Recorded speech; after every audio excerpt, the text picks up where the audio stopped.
تمام حاضرین ایک بار اپنی حفظ و سلامتی کے لیے، مملکت پاکستان کے استحکام کے لیے، مقامات مقدسہ کی حفاظت کے لیے، علماء حق کی حفاظت کے لیے، حاضرین کی شرعی حاجات کی بجاوری کے لیے، بیماروں کی شفا کے لیے، بانی مجلس اور شرکائے مجلس کی توفیقات خیر میں اضافے کے لیے، امام عصر کے ظہور میں تعجیل کے لیے ایک بار بلندتر محمدی صلوات پڑھیں۔ اللہم صلی علی محمد۔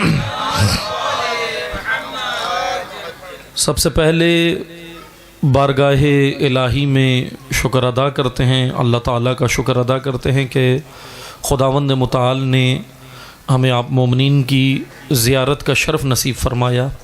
اس توفیق پر اللہ کا شکر ادا کرتے ہیں کہ آپ کی خدمت میں یہاں ہم حاضر ہوئے، اور اس توفیق پر اللہ کا شکر ادا کرتے ہیں کہ اس نے ہمیں ذکر محمد و آل محمد کی توفیق عطا فرمائی۔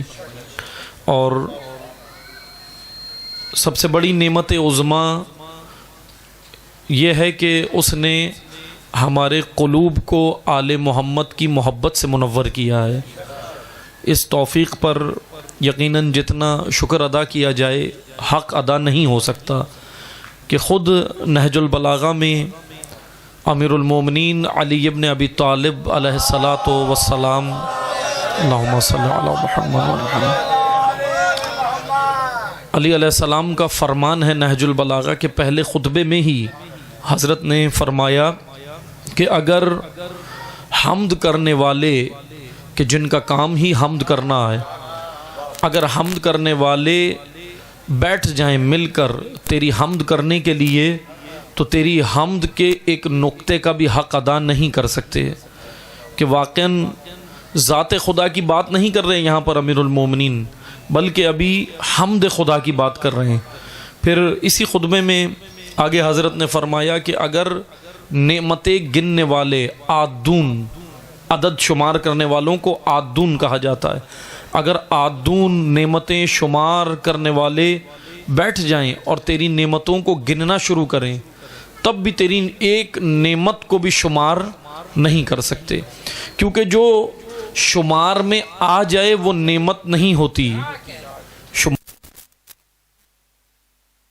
سے نعمت ہے وہ خالق ہے، اور خالق کے ذات اور خالق کی صفات سے، خالق کی ذات پاک ہے شمارش سے، عدد سے، کیونکہ اگر ہم عدد میں شمار کریں تو پھر یقیناً ہم نے شرک کر دیا ہے۔ جیسے ہم کہتے ہیں نا کہ اللہ احد ہے، قل هو اللہ احد، واحد اور احد۔ اب سوال یہ بنتا ہے نا، اس آیہ کریمہ میں، قرآن کریم میں اللہ نے احد کا جملہ استعمال کیوں کیا ہے؟ احد سمجھنا ہے ہم نے، کیونکہ زندگی، یاد رکھیں، امیر المومنین کا حقیقی پیروکار وہی ہے جو جس کی پوری زندگی توحید پر گزرے، کیونکہ توحید وہ بنیادی نقطہ ہے۔ احد کا جملہ قرآن کریم نے استعمال کیا، واحد اور احد میں فرق ہے، واحد اور احد میں فرق ہے۔ واحد شمار میں آ سکتا ہے لیکن احد شمار میں نہیں آتا۔ میں آپ کو سادہ سی مثال کے ذریعے سمجھاتا ہوں، یہ جوانوں اور بچوں کے لیے، بزرگان الحمدللہ وہ مجھ سے بہتر جانتے ہیں، یہ بچوں اور جوانوں کے لیے کہ توجہ کریں۔ مثلا فرض کریں آپ ایک کمرے کے اندر داخل ہوئے، ایک سادہ سی مثال ہے، کمرے میں داخل ہوئے، حجرے میں داخل ہوئے، آپ نے دیکھا کہ وہاں پر ایک لڑکا ہے جس کا نام علی ہے، فرض کریں، فرضی مثال ہے، علی بیٹھا ہوا ہے کمرے میں۔ آپ کمرے سے باہر آئے اور آپ سے پوچھا کہ وہاں کون ہے؟ کہا کہ وہاں پر واحد ایک علی بیٹھا ہے۔ آپ نے کہا نا وہاں پر کیا ہے؟ ایک ہی ہے نا، اور تو کوئی نہیں تھا کمرے میں۔ آپ نے صحیح کہا، غلط نہیں کہا ہے، کہ وہاں پر کمرے میں علی ہے، ایک ہے نا، ایک ہی فرد ہے، ایک سے زیادہ نہیں ہے۔ لیکن توجہ کریں، علی ایک نہیں ہے، وہ جو اندر بیٹھا ہوا تھا کمرے میں وہ شخص علی، وہ ایک تو نہیں تھا، وحدت اس کے اندر تو نہیں تھی، اس کے اندر کثرت ہی کثرت ہے۔ بدن اس کو جو عطا ہوا اس بدن میں کثرت ہے، کتنے سارے اعضاء مل کر بدن بنے ہیں۔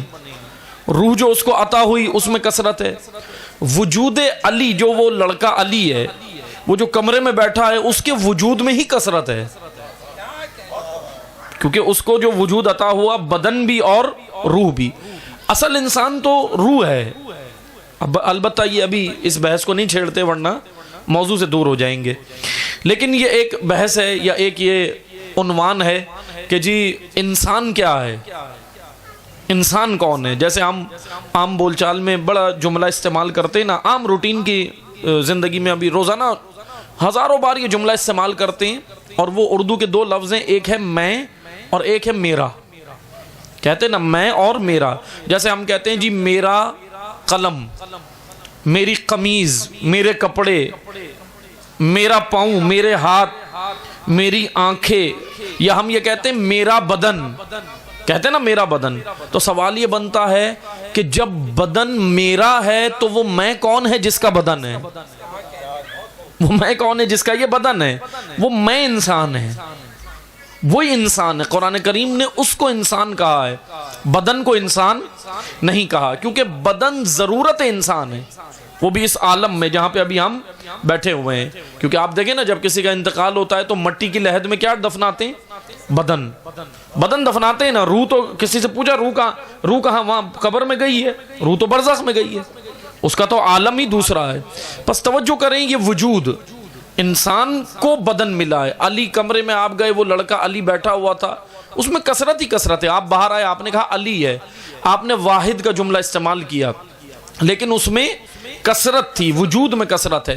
واحد وہاں پر ہوتا ہے جہاں پر وجود میں بھی کثرت ہو، لیکن جو وجود ہی ایک ہو، ذات حق ہو، جو واجب الوجود ہو، جس کے وجود کی وجہ سے سارے وجود زندہ، قائم اور باقی ہو، اس وجود کو احد اور رب کہتے ہیں. وہ احد ہے. توحید اس طرح ہمیں سمجھنی ہے، کیونکہ یہ یقین جانے، کیونکہ یہی وہ گھرانہ ہے جہاں سے ہم توحید صحیح سمجھ سکتے ہیں. ورنہ توحید کے اندر جتنے زیادہ مسائل ہیں آج وہ نظر آتے ہیں. مثلا توجہ کریں، ابھی جو موضوع ہے جو میں نے عرض کرنا ہے آپ کی خدمت میں، آیہ کریمہ کی تلاوت کی ہے. سورہ مبارکہ جمعہ کی دوسری آیت ہے کہ اللہ تعالیٰ نے، کیونکہ ماہ ربیع الاول ہے اور یقیناً بہت عظیم مہینہ ہے، حضور نبی کریم صلی اللہ علیہ وآلہ وسلم کا اللہم صلی علی محمد وعلی محمد حضرت کا یوم میلاد ہے اس مہینے میں. اسی طرح صادق آل محمد امام جعفر صادق علیہ الصلوۃ والسلام کا بھی اللہم صلی علی محمد ان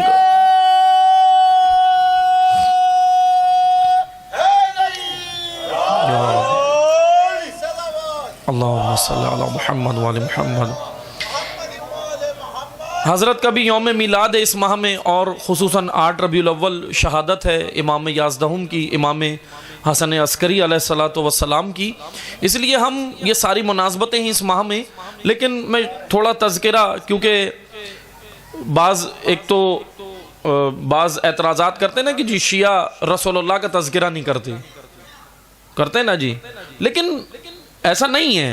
کیوں نہیں کرتے رسول اللہ کا تذکرہ؟ اس لیے میں چند فضائل رسول اللہ کے عنوان سے عرض کر کے پھر ہم انشاءاللہ، کیونکہ مناسبت مجلس کی 11ویں امام کی شہادت کے حوالے سے مناسبت ہے، اس لیے میں مختصر سا، کیونکہ دوسرے مقام پر پھر آئندہ دنوں میں ہم وہاں امام کی زندگی انشاءاللہ کھولیں گے مکمل طور پہ کہ کیا امام نے کیا اور کس طرح زندگی بسر کی، کیا حالات واقعات بنو عباس کا دور. لیکن یہاں میں مختصر انشاءاللہ ضرور عرض کروں گا. آپ توجہ کریں، رسول اللہ کا مہینہ ہے، عظیم مہینہ ہے. امت اسلامیہ ایک تحفہ، میں ایک طالب علم کی حیثیت سے میں نے یہ سب جگہ عرض کیا ہے، آپ کی خدمت میں بھی عرض کرتا ہوں، امت اسلامیہ رسول اللہ کی بارگاہ میں اس مہینے میں ایک تحفہ دے، ایک تحفہ رسول اللہ کو ہدیہ کریں. کیونکہ رسول اللہ سے تو ہم نے بہت کچھ لیا ہے نا، ان کے وجود بابرکت سے ہم نے کیا نہیں لیا، ساری حاجتیں قبول ہوئی ہیں ہماری. اب ایک تحفہ امت رسول اللہ کو دے اس ماہ میں دے سکتی ہے، پوری امت مل کے، شیعہ سنی بریلوی تمام مسالک اور تمام فرقے مل کر یہ کام کر سکتے ہیں. اور وہ تحفہ کیا ہے؟ وہ ایسا تحفہ ہے جس کی آرزو خود رسول اللہ کرتے ہیں، اور وہ یہ ہے کہ امت جو تحفہ اس مہینے میں رسول اللہ کو دے سکتی ہے وہ ہے وحدت امت، اتحاد امت میں. کیونکہ تفرقہ وہ عمل ہے جو رسول اللہ کے دل ناظمین کو چل نہیں کرتا ہے. قرآن کریم نے کہا نا وَاعْتَصِمُوا بِحَبْلِ اللَّهِ جَمِيعًا وَلَا تَفَرَّقُوا، اللہ کی رسی کو تھامو. اور یہاں پر رسول اللہ بیٹھے ہوئے تھے، آیہ کریمہ نازل ہوئی، اللہ کے رسول نے بتا دیا وَاعْتَصِمُوا بِحَبْلِ اللَّهِ، اللہ کی رسی کو تھامو. اب پوچھا گیا یا رسول اللہ اللہ کی رسی کون ہے؟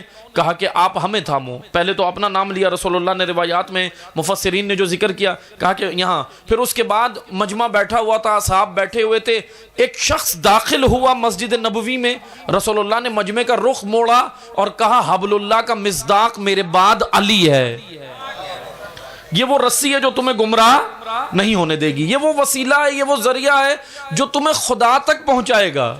اور واقعاً ایسا ہی ہے. امیر المومنین، توجہ کریں، ہمیں امام کے بارے میں پتہ ہونا چاہیے نا. آپ توجہ کریں جیسے رسول اللہ کے بارے میں نا کہ رسول اللہ کی شجاعت، بعض اعتراض بھی کیا، بعض نے کتابوں میں بھی لکھا، بعض نے اعتراضات کیے کہ جی رسول اللہ کی مثلا معاذ اللہ الیعوذ باللہ یہاں تک توہین آمیز جملے ہیں، لیکن وہ اس طرح عقیدت کے لفافے میں لپٹے ہوئے ہیں کہ توہین ہی نہیں لگتی. بہت ساری چیزیں ایسی ہوتی ہیں کہ جب اس پہ عقیدت کا اینک چڑھا دو تو وہ ہمیں توہین نہیں لگتی، لیکن اندر جھانک کر دیکھیں تو توہین ہوتی ہے. بعض نے اسی طرح عقیدت میں ذکر کیا جی رسول اللہ کی شجاعت کے عنوان سے، اور وہ کہا کہ جی رسول اللہ نے تلوار نہیں چلائی ورنہ اگر وہ چلاتے تو یہ ہو جاتا اور وہ ہو جاتا فلاں ہو جاتا. بعض نے اپنے طور پر تفسیر کی ہے، لیکن میں بس ایک جملہ کہہ دوں آپ کا ذوق دیکھ کر کہ توجہ کریں. رسول کی شجاعت دیکھنی ہے تو رسول اللہ کی شجاعت تو کجا، رسول کی شجاعت کی تجلی کو علی کہتے ہیں. ایک تجلی شجاعت کی، وہ ابھی ایک تجلی برداشت نہیں ہو رہی، حضور کی شجاعت دیکھنی ہے. ابھی یہ ہضم نہیں ہو رہا، خیبر، خندق، بدر، آج تک یہود خیبر نہیں بھولے، آج تک فدق اور تیمیہ اور یہ سارے جو مقامات تھے جہاں امیر المومنین نے فتح کیا، ابھی وہ نہیں بھولے. ابھی ان کو رسول کی شجاعت دیکھنی ہے. تو آپ توجہ کریں، وہ تجلی یعنی رسول اللہ وہ منبع ہیں. اگر ان کی صفات عالیہ اور صفات حسنہ کی ایک ایک تجلی دیکھنی ہے تو رسول کے 12 جانشین میں دیکھ لو، ایک ایک تجلی. اگر رسول اللہ کی شجاعت کی تجلی ہے وہ علی میں نظر آتی ہے. رسول اللہ کی مدبر تدبیر اگر دیکھنی ہے تو حسن مجتبیٰ کی صورت میں دیکھ لو. رسول اللہ کی اگر ایثار اور فداکاری دیکھنی ہے تو کربلا آؤ حسین کو دیکھ لو. یہاں یہ تجلیاں ہیں، حضور کی تجلی ہے. یہ وہیں یہ اسی بطن سے نکلے ہوئے یہ شاخیں ہیں، یہ اسی درخت کی شاخیں ہیں یہ ساری. عزیزان محترم آپ توجہ کریں، یہ وہ مہینہ ہے کہ جس میں اللہ تعالیٰ کا فرمان ہے ہمارے لیے کہ رسول اللہ آئے ہیں. کیا کرنے آئے ہیں؟ هو الذی بعث فی الامیین، یہاں رسول اللہ امیین میں آئے ہیں. میں یہاں ترجمہ بھی آیت کا ذرا صحیح سے کر دوں. صحیح سے مراد یہ ہے کہ بعض نے آیات کے اندر بھی مثلا ترجمے کے اندر بھی یہ کہہ لیں کہ اب ہم غلط تو نہیں کہہ سکتے، لیکن دقیق ایک ترجمہ ہوتا ہے، ایک سطحی ہوتا ہے. جیسے میں آپ کو مثال دیتا ہوں، مثلا یہ برادر بیٹھے ہیں، یہ سمندر کے اوپر گئے، ساحل سمندر پر گئے اور یہ ساحل سمندر پر ٹہل کر آ گئے. لیکن ایک یہاں سے یہ دوسرے اٹھے، یہ بھی گئے سمندر کے اوپر، یہ ساحل سمندر پہ نہیں ٹہلے، انہوں نے غوطہ خوری کی اور سمندر کے اندر تیرنا شروع کر دیا. لیکن تیسرے ایک اور اٹھے یہاں سے، وہ بھی سمندر گئے، وہ درمیان میں سمندر میں نہیں رہے، وہ تہ تک چلے گئے. اب تینوں میں فرق ہے نا، ایک ساحل سمندر پر اوپر ٹہلتے رہے، ایک درمیان میں چلے گئے غوطہ خوری کر کے، اور ایک تہ میں سمندر کی تہ میں چلے گئے. تینوں کو کیا ملے گا؟ ساحل پر ٹہلنے والے کو سیپیاں ملیں گی، یا بعض اوقات تو سمندر کچرا پھینک دیتا ہے، ساحل پہ سمندر پھینکتا ہے نا کچرا. تو ساحل پر ٹہلنے والے کو کیا ملے گا؟ ساحل پیما کو کیا ملا؟ سیپیاں. اب اسی طرح اس سے ایک درجہ بلند ہے اس کا جو غوطہ خور ہے، اس کو سمندر کے آبی جانور ملیں گے، مچھلیاں ملیں گی، اور کوئی نعمت اللہ تعالیٰ کی مل جائے گی. لیکن سب سے افضل درجہ اس کا ہے جو تہ میں چلا گیا. اس کو آبی جانور سے بھی بڑھ کر سمندر کی تہ میں اللہ نے ہیرے موتی اور جواہرات رکھے ہیں. اس کو موتی وہاں ملیں گے کیونکہ تہ میں رکھے ہیں اللہ نے. اب خدا کا نظام بھی اس طرح ہے کہ اگر لینا ہے تو اندر جاؤ، محنت بھی کرو، ہاتھ میں یہاں لا کے نہیں دوں گا، ورنہ خدا ساحل پر بھی سمندر کو حکم دے وہ ساحل پر پھینک دے. لیکن نہ تہ میں جانا ہے کیونکہ محنت خود کرنی ہے. یہ مثال تھی. دین بھی اسی طرح ہے، دین ہدایت کا سمندر ہے.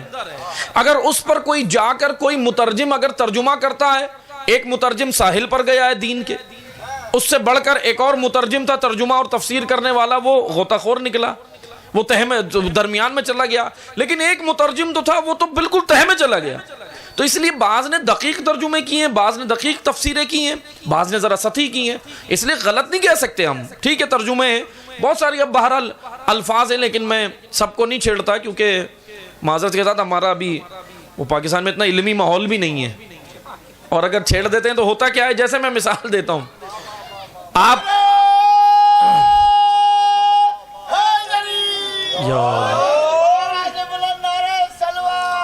اللہم صلی علی محمد وعلی محمد کیونکہ ذہن کی آمادگی بھی ضروری ہے نا. جیسے اگر روزانہ مزدور ہے، وہ 40 کلو کا بورا اٹھا لیتا ہے، لیکن اگر مجھے کہا جائے جی آپ مولانا صاحب یہ 40 کلو کا بورا اٹھائیں، اچانک ابھی کہہ دیں، تو میں اٹھانے کی کوشش کروں گا. اٹھا تو لوں گا لیکن ناف اتر جائے گی، اتر جائے گی نا ناف. کیوں؟ کیونکہ بدن عادی نہیں ہے روزانہ وزن اٹھانے کا، لیکن اس مزدور کا بدن عادی ہو چکا ہے روز وزن اٹھانے کا. اس لیے ایسی ذہن بھی ہوتا ہے، اگر ذہن پہ اس کی سطح سے زیادہ وہ بوجھ ڈال دیا جائے، ذہن کی ناف بھی اتر جائے گی.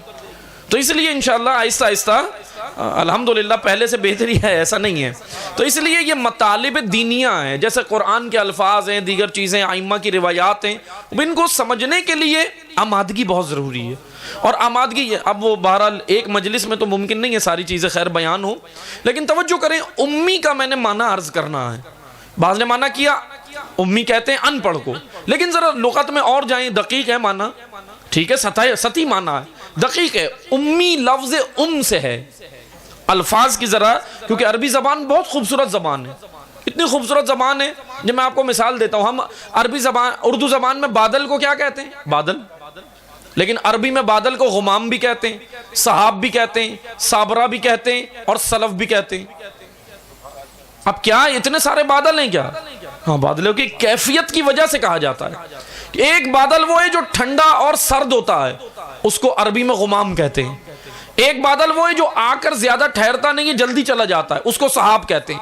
ایک وہ ہے جو جم جاتے ہیں، مہینوں تک سروں پہ رہتے ہیں، اس کو صابرہ کہتے ہیں. اور ایک وہ ہے بادل جو گرجتا زیادہ ہے، برستا نہیں ہے، اس کو سلف کہتے ہیں. یہ عربی زبان کی وسعت ہے، لیکن اردو میں صرف بادل کہا جاتا ہے، اتنی ساری وہ اقسام تو نہیں ہے.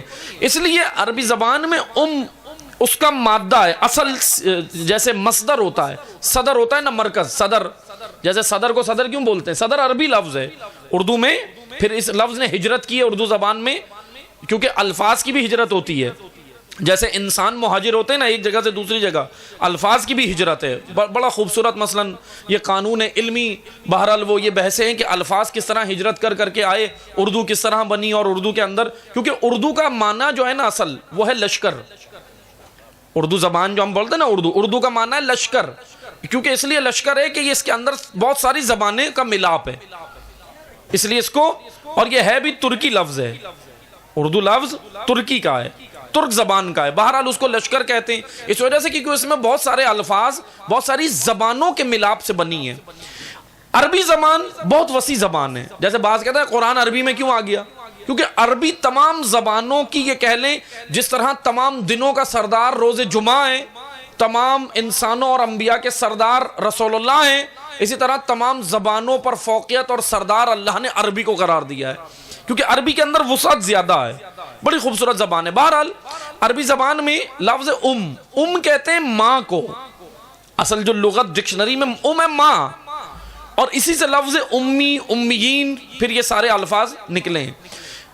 کہتے ہیں ماں کو، امی کہتے ہیں اس کو جو مادرزادی حالت پر جی رہا ہو. توجہ ہے نا، وہ ہے جو مثلا مادرزادی حالت سے مراد یہ ہے کہ جدی پشتی حالت پر رہنا، اسی پر اکتفا کر لینا، کوئی ترقی نہیں کرنا. مثال کے طور پہ ابا کاروبار چھوڑ کے گئے تھے، ایک دکان، وہ ایک ہی دکان لے کے بیٹھا ہے لڑکا، لیکن بعض نے تو وہ بھی تباہ کر دی، بعض تو ایسے ہیں کہ وہ بھی نہیں سنبھال سکے. ہونا کیا چاہیے تھا؟ ترقی کرو، آگے بڑھو. مولا علی خود کہہ رہے ہیں مومن کے 2 دن یکساں نہیں ہونے چاہیے. ایک مومن نے ہم سے سوال کیا تھا، آغا صاحب یہ بتائیں کہ یہ حدیث کیا کہتی ہے، مومن کے 2 دن یکساں نہ ہوں، اس کا مطلب کیا ہے، کس میدان میں؟ میں نے کہا یہ کلی حدیث ہے، ہر میدان میں یکساں نہیں ہونے چاہیے. اپنا یعنی تربیت کا میدان ہو، وجودی میدان ہو، عملی میدان ہو، علمی میدان ہو، یا مثال کے طور پہ اگر آپ کاروبار بھی کر رہے ہیں تو وہاں بھی 2 دن یکساں نہ ہو، اپ گریڈ ہو، آگے بڑھیں۔ بہرحال اسی طرح ہوتا ہے کہ مثلا والد صاحب کاروبار چھوڑ کے گئے، ایک دکان چھوڑ کے گئے، وہ دکان ایک ہی رہی، آگے اس نے کوئی ترقی نہیں کی۔ اس حالت کو کہتے ہیں امی، کیفیت اور حالت کو امی کہا جاتا ہے۔ امیین یعنی وہ قوم اور وہ معاشرہ جو ترقی نہیں کرتا، اپ گریڈ نہیں ہوتا، اپنی جدی پشتی حالت پہ ہی اکتفا کر کے پستی، ذلت اور غلامی کی زندگی کو قبول کر لے، اس معاشرے کو امیین اور ان افراد کو امی کہتے ہیں۔ اب آپ مجھے بتائیں، معاذ اللہ رسول اللہ کے بارے میں اگر ہم یہ جملہ کہتے ہیں تو رسول اللہ نے کیا کیا؟ آیہ کریمہ یہ نہیں کہہ رہی کہ ہم نے امیین، امی رسول بھیجا ہے نا، امیین میں رسول اس لیے بھیجا کیونکہ انہوں نے امیین سے نکال کر ان کو امت بنانا ہے، اس حالت میں نہیں رکھنا، اوپر اپ گریڈ کرنا ہے۔ اور رسول اللہ نے کیا، کیا خوبصورت اپ گریڈ کیا، معاشرہ کیا نا اپ گریڈ۔ کہاں سے لے آئے؟ آپ دیکھیں عرب اتنی جاہلیت میں جیتے تھے، اتنی جاہلیت تھی عرب کے اندر رسول اللہ کے آنے سے پہلے کہ ایک قانون میں آپ کو بتاؤں، اس کا ایک صرف نمونہ عرض کر رہا ہوں میں مثال، کہ اتنی جاہلیت تھی کہ جو سوتیلا بیٹا ہوتا تھا، جیسے ایک باپ ہے 2 شادیاں کر لیتا ہے، سوتیلی ماں ہوتی ہے نا، وہ دوسری ایک سگی ماں ہے جس نے جنم دیا، جس سے وہ متولد ہوا، لیکن ایک ہے اس کی باپ کی زوجہ دوسری، وہ اس کی سوتیلی ماں کہلاتی ہے۔ اتنا جاہلیت کا قانون تھا کہ جب باپ کا انتقال ہو جاتا تھا، مر جاتا تھا، تو وہ جو سوتیلی ماں ہوتی تھی اس کی شادی اس بیٹے سے کراتے تھے، بڑے بیٹے سے۔ یہ جاہلیت کا قانون، اب آپ دیکھیں گے سن کر بھی روح لرزتی ہے۔ یہ اس طرح کا یہ قانون تھا، اس جاہلیت سے رسول اللہ نے ان کو نکال کر امت بنایا۔ پھر قرآن نے کہا کنتم خیرا امت اخرجت للناس، تم بہترین امت ہو۔ بس عزیزان محترم، ان کو بنایا امت، لیکن کیسے بنایا؟ 2 چیزوں سے، یزکیہم ویعلمہم الکتاب، تعلیم اور تربیت، تعلیم اور تربیت، تعلیم اور تربیت سے بنایا ہے، تعلیم اور تربیت سے۔ یہ 2 ہتھیار رسول اللہ نے استعمال کیے ہیں، یہ تھے رسول اللہ کے 2 ہتھیار جہاں سے انہوں نے معاشرے کو اپ گریڈ کیا۔ اب ہمیں دیکھنا یہ ہے کہ رسول اللہ نے کیا مانگا؟ رسول اللہ نے ایک ہی چیز مانگی اور وہ تھی اطاعت، پیروی۔ نہج البلاغہ میں بھی مولا علی نے کہا نا، نہج البلاغہ میں علی علیہ السلام کہتے ہیں ایک حق میرا تمہاری گردن پر ہے اور ایک حق تمہارا میری گردن پر ہے۔ مولا علی کے جملے ہم سے کہہ رہے ہیں، یہ مولا علی ہم سے کہہ رہے ہیں، کہا ایک حق میرا تمہاری گردن پر اور ایک حق تمہارا میری گردن پر۔ وہ کیا ہے؟ کہا ایک حق میرا جو تمہاری گردن پر ہے وہ یہ ہے کہ میں تمہاری تربیت کروں، میں تمہیں تربیت کروں، تعلیم دوں، اور وہ حق جو تمہاری گردن پر مجھ علی کا ہے وہ یہ ہے کہ تم میری اطاعت کرو، پیروی کرو۔ عزیزان محترم، یہ اہم نقطہ ہے، پیروی، اطاعت، کیونکہ یاد رکھیں اگر اطاعت آ جائے سارے مسائل حل ہو جائیں گے۔ عقیدت کافی نہیں ہے جب تک اطاعت کا ہم سفر نہ کریں۔ یا میں اس فرش ازا کی اگر لاجک بیان کروں مختصر سی، تو بس یاد رکھیں عقیدت مندوں کو فرش ازا پر اس لیے بلایا گیا کہ ان کو اس فرش پر بلا کر عقیدت مند ہی نہیں رہنا ہے، عقیدت سے اطاعت کا سفر کرانا تھا، ان کو مطیع بھی بنانا ہے، اطاعت گزار بنانا ہے۔ اور آپ دیکھیں اللہ تعالیٰ نے کیا خوبصورت اہتمام کیا۔ اب آپ دیکھیں قرآن کریم میں اطاعت رسول ہم کیسے کریں؟ اب سوال یہ بنتا ہے نا، رسول اللہ کی اطاعت، اطیعوا اللہ و اطیعوا الرسول، کہ رسول اللہ کی اطاعت کریں، اللہ کی اطاعت کریں۔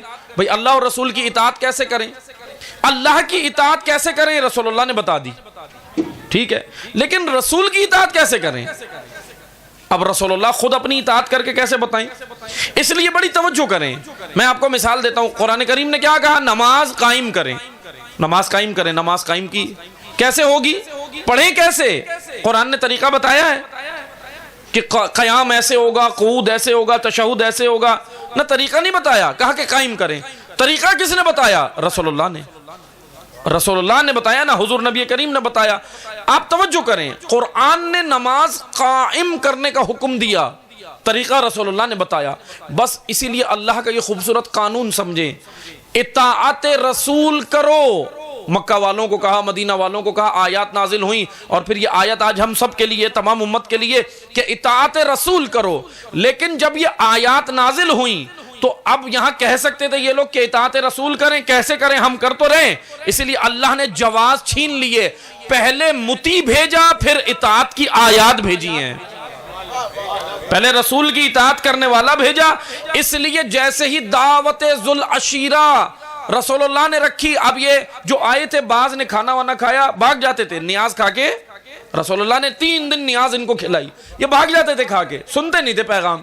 رسول اللہ نے آخری دن ان کو پکڑ لیا، حضرت ابو طالب نے پکڑ لیا، کہا کہ آج نہیں جانے دوں گا. وہ ڈنڈا جو تھا وہ حضرت ابو طالب کا تھا، وہ کھڑے ہو کے کہا کہ میں آج نہیں جانے دوں گا، پورے بات سن کے جانا. ادھر رسول اللہ نے کہا، اب یہاں رسول اللہ نے کہا میں اللہ کا رسول ہوں، میری اطاعت کرو، میں آیا ہوں، میں خدا کا پیغام لایا ہوں، بہرحال گواہی دو. ادھر سب نے کہا. اب طریقہ کار یہ تھا، بعض روایات میں ملا کہ رسول اللہ کھانا پہلے کھلاتے تھے. اب ہمیں تو بعد میں ملتا ہے یہاں پہ مجلس کے، لیکن رسول اللہ پہلے کھلاتے تھے. لیکن وہ اس کا یہی تو نقصان ہو رہا تھا، بھاگ جاتے تھے، کھا کے بھاگ جاتے تھے، اس لیے سنتے نہیں تھے. لیکن ابھی یہ صحیح ہے، بہرحال مجلس کے آخر میں کھلائیں تاکہ سن تو لیں. اب وہاں پر رسول اللہ نے بہرحال حضرت ابو طالب نے تیسرے دن روک لیا، بیٹھ جاؤ، ادھر ہی بیٹھ جاؤ، ابھی کوئی نہ جائے. یہاں پیغام دیا انہوں نے، اب کھانا وانا تو کھا لیا تھا، سیر ہو چکے تھے. کہنے لگے اچھا چلیں جی ٹھیک ہے، اب مان لیتے ہیں، آپ بتائیں ہم کیسے کریں، اطاعت کیسے کریں، اطاعت آپ کہہ رہے ہیں، کریں کیسے. حضور نے پورے مجمع کا رخ بچے کی طرف موڑا، کہا کہ یہ ہے میرا مطیع، یہ تمہیں بتائے گا، یہ اطاعت بتائے گا. اور علی نے ایسی اطاعت کی کہ نہج البلاغہ میں کہا کہ میں رسول اللہ کے پیچھے اس طرح ہوتا تھا جیسے اونٹنی کا بچہ اپنی ماں کے ساتھ ہوتا ہے، بالکل ایسے میں جڑ کر رسول اللہ کے ساتھ رہا ہوں.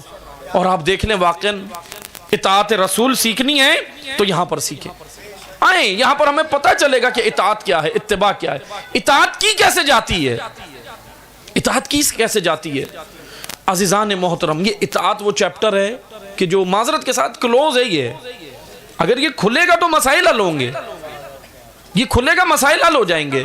بس آپ توجہ کریں، یہاں رسول اللہ نے بہترین امت بنایا، لیکن قرآن نے پوچھ لیا، رسول اللہ کی زندگی میں پوچھ لیا، وما محمد الا رسول قد خلت من قبلہ الرسل افئن مات او قتلا انقلبتم علی اعقابکم. یہ بتاؤ یہ رسول آئے ہیں، یہ رسول آئے ہیں نا، یہ رسول ہیں، یہ ان کو بھی جانا ہے، واپس جانا ہے. قد خلت من قبلہ الرسل، اب یہ رسول ہیں. افئن مات او قتلا، یہ رسول اگر قتل کر دیے جائیں، قرآن پوچھ رہا ہے سورہ فرقان، رسول اللہ کی زندگی میں آیت ہے کہ یہ رسول اگر قتل کر دیے جائیں، شہید کر دیے جائیں، کیونکہ جانا ہے انہوں نے بھی دنیا سے جانا ہے. یہ رسول اگر چلے جائیں تمہارے درمیان سے تم کیا کرو گے؟ امت سے سوال ہے. یہ سوال 11 ہجری کے لوگوں سے ہی نہیں ہے خالی، آج 1442 میں تمام شیعہ سنی تمام فرقوں سے، تمام امت سے قرآن یہ سوال کر رہا ہے کہ بتاؤ کیا کرو گے. افئن مات او قتلا انقلبتم علی اعقابکم، یہ بتاؤ رسول اللہ نے تمہیں جس راہ پر ڈالا تھا اسی پر رہو گے یا واپس پلٹو گے؟ اور آپ دیکھ لیں، انقلبتم علی اعقابکم، عقب کہتے ہیں پیچھے جانے کو، انقلب انقلاب، منقلب ہونا، چینج ہونا، تبدیلی. یہ آیت کریمہ نے پوچھ لیا اور آپ تاریخ اٹھائیں، یہاں حضور کی آنکھ بند ہوئی، امت واپس پلٹ گئی. انقلبتم علی اعقابکم، پلٹ گئے. کہاں پلٹ گئے؟ واپس اپنی حالت پر. اتنا پلٹے کہ 50 سال میں کربلا بپا کرنی پڑی. یہ حالت ہے، یہ تاریخ ہے. میں مختصر سی پڑھوں گا انشاءاللہ آپ کی بارگاہ، آپ کی خدمت میں. یہ تاریخ ہے کہ آپ یہ دیکھیں، امیر المومنین جب برسر اقتدار آئے 25 سال بعد، رسول اللہ کے 25 سال بعد رحلت کے، جب علی علیہ السلام برسر اقتدار آئے تو کیا خطبہ دے رہے ہیں؟ نہج البلاغہ کا دوسرا خطبہ. کیا کہہ رہے ہیں کہ میں آیا ہوں، ابھی مجھے یہ نہ سمجھو میں گزشتہ حکمرانوں کی طرح ہوں، اب تم سمجھو میں کون ہوں. پھر اپنا تعارف کرایا، پھر کہا کہ سنو میں کیا کروں گا. آتے ہی خطبہ دیا امیر المومنین نے اور کہا کہ سنو، دین تمہارے ہاتھ سے نکل چکا ہے، دین کا برتن الٹ دیا، تلی کے اوپر جو چکنائی ہے اس کو لے کر دیندار بنے ہوئے ہو. یہی جملے امام حسین کے ہیں خطبے میں. جب امام کربلا پہنچے نا 2 محرم کو، تو ایک خطبہ امام حسین کا ملتا ہے، اس میں بھی یہی جملے سیم، کہ دین تمہارے ہاتھ سے نکل گیا. اللہ صبابت کا صبابت الانا، دین کا برتن الٹ دیا، آخر میں تلی پر چکنائی. تلی پر چکنائی سے بتائیں کیا ہوتا ہے. میں مثال دیتا ہوں. مثلا فرض کریں پانی کا گلاس ہے, آپ نے گلاس میں پانی لیا, پانی پھینک دیا, اب جو تلی ہے گلاس کی اس کے اوپر تری بچی ہے, تلی پر تری رہ جاتی ہے. تری سے کیا کر سکتے ہیں آپ؟ وضو کر سکتے ہیں, غسل کر سکتے ہیں, حتیٰ کہ ایک گھوٹ بھر کے پیاس بھی نہیں بجھا سکتے, کچھ نہیں کر سکتے تری سے. یہ حالت معاشرے کی ہو گئی. یہ حالت ہو گئی کہ یہاں پر امیر المومنین نے خطبہ دیا کہ سنو میں آیا ہوں, اب مجھے پہچانو. تم آ تو گئے ہو میرے در پر کہ آئیں علی ہم آپ کو مثلا قبول کرتے ہیں, آپ کی بیعت کرتے ہیں. آ تو گئے, 25 سال بعد پلٹ تو گئے, لیکن اب امیر المومنین نے کیا کہا کہ میں وہی کروں گا جو رسول اللہ نے کیا. اب اس سے بتائیں کہ حالت کیا ہو گئی تھی 25 سالوں میں کہ وہ کرنا پڑ رہا ہے جو رسول اللہ نے کیا. یعنی معاشرے کو اپ گریڈ کرنا ہے, یہ حالت ہو گئی تھی معاشرے کی. اب میں تاریخ کے حوالے سے پہلے میں تھوڑی سی وضاحت کر دوں, یہ میں نے کئی جگہ کی ہے کہ دیکھیں تاریخ, کیونکہ تاریخ پڑھتے ہیں نا بعض اوقات ہوتا یہ, وہ ہم نے ایک جگہ مجلس پڑھی, غالباً 8ویں امام کی ولادت کے عنوان سے وہ پروگرام تھا, وہ ہم نے اللہم صلی علی محمد وہ وہاں پر پڑھا ہم نے. اس کے بعد کچھ علماء کی آراء تھیں جو کتب کے اندر تھیں, وہ بیان کی تھی کہ مامون رشید کے بارے میں جو امام کا قاتل ہے, اس کے بارے میں ہم نے ان کی آراء بیان کی کہ فلاں نے یہ کہا, اس نے یہ کہا, اس نے یہ کہا, اور پھر اس کے بعد نتیجہ دے کہ وہ ختم ہو گئی. تو مجلس کے آخر میں ایک مومن اٹھ کے پوچھتے ہیں آقا صاحب آپ نے مامون کو اچھا کہہ دیا. وہ کیا کہتے ہیں, آپ نے مامون کو اچھا کہہ دیا. اس لیے پھر میں نے وہاں پر جب دوبارہ پڑھی میں نے کہا کہ دیکھیں ابھی میں نہیں کہتا, اب جا کے آپ پڑھیے گا کتاب, ٹھیک ہے نا. اس لیے میں کسی کا نام نہیں لیا وہاں پہ اگلی مجلس میں نے کہا میں صرف حوالے دے رہا ہوں, آپ جا کر خود پڑھیں, کیونکہ نام لے دیں تو مشکل ہوتی ہے طالب علم کے لیے. آپ نے کہا ہے, ہم نے نہیں کہا. تاریخ ہے, اور تاریخ یاد رکھیں تاریخ اور چیز ہے, عقیدہ اور چیز ہے. عقائد اور ہیں, تاریخ اور چیز ہے. اب تاریخ ہمیں قبول کرنی چاہیے, چاہے وہ شیعہ علماء نے لکھی ہو یا تسنن نے لکھی ہو, کیونکہ تاریخ اس دور کے واقعات ہیں, اس دور میں جو واقعات جمع کیے علماء نے محنت سے, وہ ہمیں سمجھنے چاہیے, دیکھنے چاہیے. اس لیے تاریخ شیعہ سنی نہیں ہوتی, تاریخ نہیں ہوتی شیعہ سنی. عقائد میں ہے, ٹھیک ہے جی, عقائد میں اختلاف ہیں, وہ اپنی جگہ ٹھیک ہے, علمی طور پر علمی اختلاف ہے نا, لیکن تاریخ شیعہ سنی نہیں ہوتی. تاریخ تو جمع کی ہے علماء نے محنت کر کے. مثلا اہل سنت کے بہت جید عالم ہیں, المسعودی, حسین بن علی المسعودی. توجہ سے سنیں, تھوڑا سا میں شجرہ بیان کروں گا تاکہ ہم 11ویں امام تک آ جائیں, ہمیں پتہ چلے. جناب عباس رسول اللہ کے چچا ہیں, الحمدللہ جانتے ہیں مومنین. جناب عباس, ان کے بیٹے ہیں عبداللہ ابن عباس, ان کے بیٹے علی بن عبداللہ, پھر ان کے بیٹے حسین بن علی, اور پھر ان کے بیٹے ہیں علی بن حسین المسعودی. یہ ہیں, یہ 3ری صدی ہجری کے آخر میں تھے. 3ری صدی ہجری کا آخر یعنی 4تھی صدی ہجری کا اوائل شروع میں, یہ اس عصر میں تھے. ان کو اہل سنت برادران امام المؤرخین کہتے ہیں, اور واقعاً بہت جید شخصیت ہیں. واقعاً اگر معذرت کے ساتھ میں ایک حقیقت بیان کروں, اگر ہم تعصب کا اینک ہٹائیں تو بہت ساری چیزیں ہمیں نظر آئیں گی. بس میں جملہ کہہ دیتا ہوں کہ تعصب وہ چھری ہے جو حق پر چلتی ہے. اس لیے ہم یہ تعصب میں نہ رہیں کہ جی فلاں نے یہ کہہ دیا ہم نہیں لیتے, وہ کہتا میں نہیں لیتا, یہ فرقہ کہتا ہے اچھا اس نے کہا ہے, ساری بات مان لیں گے, پھر کہیں گے کہا کس نے, ارے وہ تو شیعہ ہے اس کی بات نہیں سنی. پھر ادھر سے یہی حال یہاں پہ بھی ہوتا ہے, وہ کہتا ہے اچھا اس نے کہا ہے, اچھا وہ سنی ہے اس کی بات نہیں سنی. یہ نہیں ہونا چاہیے. کھلے دل سے مطالعہ کریں, کھلے دل سے اسٹڈی کریں, وسعت نظری کے ساتھ کوئی حرج نہیں ہے. بہرحال امام المؤرخین ان کو کہا جاتا ہے, لیکن ان کی خدمات بھی ہیں, ان کی خدمات بھی ہیں. ان کی 95 سالہ زندگی ہے حسین بن علی المسعودی. اب آپ توجہ کریں, یہ مسعودی جو ہیں ان کی کتاب عربی زبان میں مروج الذہب اور معادن الجواہر, جو اردو میں ٹرانسلیٹ ہوئی ہے تاریخ المسعودی کے نام سے, موجود ہے یہاں پہ, آپ کو مل جائے گی, یا مارکیٹ سے ہی مل جائے گی, تاریخ المسعودی. انہوں نے اس کتاب میں بڑی اچھی تاریخ بیان کی ہے, بہت محنت کی ہے. اب آپ توجہ کریں, 95 سالہ زندگی ہے ان کی, اور 95 سالہ زندگی میں زندگی کے 75 سے 77 سال انہوں نے سفر میں گزارے. یہاں بھارت اور چین کا جو بارڈر ہے, تبت بارڈر تک بھی یہ آئے ہیں, اس زمین تک آئے ہیں, یہاں سندھ کی زمین پر آئے ہیں, کیونکہ بہرحال سندھ اس وقت ذرا وسیع تھا. یہ جو ملتان آج شہر نظر آتا ہے یہ سب سندھ کے اندر بہرحال آتے تھے. اس وقت جغرافیہ کے اعتبار سے بہرحال بڑا پھیلا ہوا تھا اور خطہ. تو توجہ کریں, اب ان کی آپ محنت دیکھیں کہ ایک عالم دین نے اس وقت سفر کیے. کب سفر کیے؟ کہ جب سفر آسان نہیں تھا. کیا کیا ہے؟ تاریخ جمع کی ہے اور وہ تاریخ جمع کر کے دیے. تو اس لیے ہمیں دیکھنی چاہیے تاریخ بہرحال کیا بتاتی ہے کہ اللہ کے بعد معاشرے کی حالت کیا ہو گئی کہ امیر المومنین برسر اقتدار آتے ہیں، خلیفہ چہارم کے طور پر امت کی جب زمام سنبھالتے ہیں علی علیہ السلام. تو یہاں پر دیکھیں حالت یہ ہے کہ خود نہج البلاغہ میں خلیفۃ المسلمین علی علیہ السلام کیا بیان کر رہے ہیں کہ میں تمہارے ساتھ وہی کروں گا جو رسول اللہ نے کیا. اس کا مطلب کہاں چلی گئی امت؟ اخلاقی پستی میں، علمی پستی میں، سماجی پستی میں، ہر اعتبار سے نیچے چلے گئے. اب امیر المومنین نے یہاں سے اٹھایا اور کہا کہ میں کیا کروں گا. اب مولا علی کے جملے سنیں، لا تبلبلن بلبلۃ ولا تغربلن غربلۃ. نہج البلاغہ. تبلبل کہتے ہیں اوپر نیچے کرنے کو. دیکھ میں آپ حلیم پکاتے ہیں نا، حلیم پکاتے ہیں، حلیم میں بہت ساری چیزیں ڈالتے ہیں، پھر اس کو گھوٹا لگاتے ہیں، اوپر نیچے کرتے ہیں.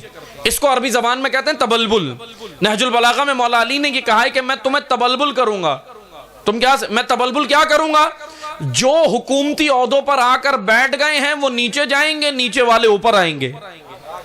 تبلبل ہوگا پورے سسٹم کے اندر، اس حکومت کی سسٹم کے اندر تبلبل ہوگا، کیونکہ بہت سے نااہل بیٹھ گئے. علی علیہ السلام نے تبلبل کر دیا، نیچے والے اوپر، اوپر والے نیچے. اس کو کہتے ہیں تبلبل، اوپر نیچے کرنا، گھوٹا لگانا. اور پھر کہا وَلَا تَغَرْبَلُنَّ غَرْبَلَةٍ. تبلبل کافی نہیں ہے، پھر میں نے ایک غربال بھی لگایا ہے. غربال کہتے ہیں چھلنے کو. چھلنے میں چیزیں چھانتے ہیں نا، آٹا چھانتے ہیں گھر کے اندر، خواتین آٹا چھانتی ہیں چھلنے کے اندر. چھلنا کیا کرتا ہے؟ چھلنا اچھے دانے الگ کرتا ہے، بھوسا الگ کرتا ہے. اس کو کہتے ہیں، چھلنے کو کہتے ہیں غربال. علی علیہ السلام کا معیار دیکھیں. علی علیہ السلام نے بولا میں غربال بھی لگاؤں گا. یہ آ تو گئے ہو، اتنے نعرے لگا رہے ہو علی علی مولا، ہم یہ کر دیں گے وہ کر دیں گے، آئیں ہم آپ کے لیے جانے دے دیں گے. امام نے کہا ذرا غربال سے گزرو. جب غربال سے گزرے تو پتہ چلا کہ اچھے دانے علی کے پاس، بھوسا امیر شام کے پاس. ٹک تو نہیں سکے وہاں پہ، سب تو نہیں چل سکے نا. اللہم صلی علی محمد وآل محمد. سارا جتنا بھوسا تھا ادھر ادھر چلا گیا، کیونکہ نہیں ٹک سکے امیر المومنین کے ساتھ. اتنی عادلانہ حکومت کہ خود مشورے دیتے تھے مشیر کے، اے علی یہ عدل آپ کو نقصان دے گا. امام کیا جواب دیتے تھے؟ میں مقرر ہی عدل کے لیے ہوا ہوں. نقصان کی باتیں اس سے کرو، نقصان کی باتیں کہ میں مقرر ہی عدل الہی کے لیے ہوا ہوں، میں آیا ہی عدل الہی لے کر ہوں. اس طرح بعض افراد آتے تھے. ایک آیا، بہت بڑا گروہ آیا امام کے پاس، آ کر امام کی تعریفیں شروع کر دیں. یہیں پر کوفہ کے اندر، جب کوفہ کو امیر المومنین نے کیپٹل بنایا نا، دارالخلافہ، یہ آ گیا، آ کر کہنے لگا مولا آپ یوں ہیں، آپ یوں ہیں، آپ مثلا آپ کی تو کیا شان ہے. بڑی اس نے منقبتیں پڑھی.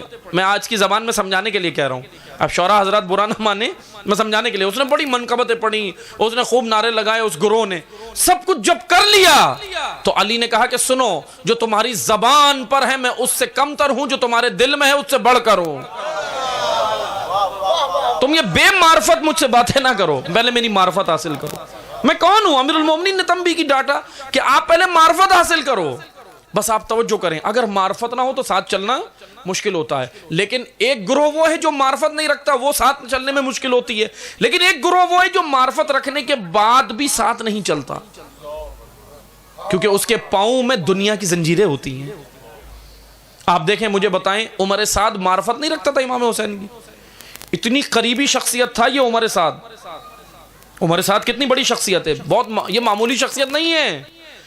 جب حضرت مسلم ابن عقیل کو گرفتار کر کے دارالامارہ میں لائے تھے نا، تو عبید اللہ ابن زیاد نے کہا تھا تم اپنی وصیتوں کا امین کسے بناؤ گے؟ کہا عمر سعد کو. اتنی قابل اعتماد شخصیت تھا یہ. صفین میں مولا علی کے لشکر میں شامل تھا اور امیر شام کے خلاف لڑا. یہ عمر سعد 8 محرم تک امام حسین نے اس سے ملاقاتیں کی ہیں. کوئی معمولی تو نہیں تھا جس سے امام حسین بار بار مل رہے ہیں. خفیہ ملاقاتیں ہو رہی ہیں کربلا میں. کربلا پہنچنے کے بعد مسلسل امام اس کو دعوت دے رہے ہیں کہ آپ ادھر آ جاؤ. امام نے اس کو دعوت دی. کہا عمر سعد کو کہ سن، تو جانتا ہے میں کون ہوں؟ اس نے کہا کہ یبن رسول اللہ، آپ کو میں کیسے نہیں جانتا.